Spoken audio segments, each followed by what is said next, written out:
আপনারা তো জেনেভা ক্যাম্পের নাম জানেন তাই না? বিহারিরা যেটি থাকে জেনেভা ক্যাম্পের বাইরেও ছোট বড় আরো কয়েকটা ক্যাম্প আছে আশেপাশে। মিরপুর এলাকাতেও বিহারিদের জন্য ক্যাম্প আছে। এগুলো অমানবিক বসবাসের অনুপযুক্ত ক্যাম্পে মানবেতর জীবন যাপন করে বিহারিরা। অথচ এরা পাকিস্তান আমলে সবাই চাকরি বাকরি ব্যবসা বাড়ি পরিবার সব ছিল, সম্ভ্রান্ত জীবন ছিল।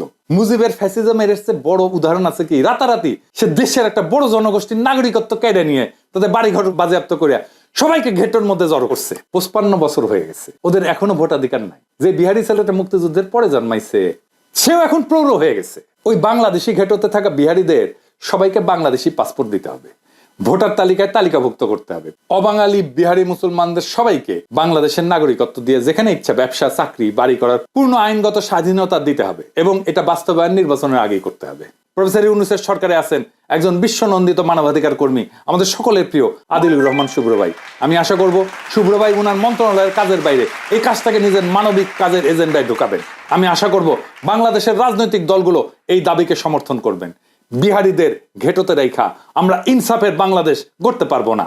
ওদের মর্যাদার মানবিক জীবন আমরা নিশ্চিত করতে চাই।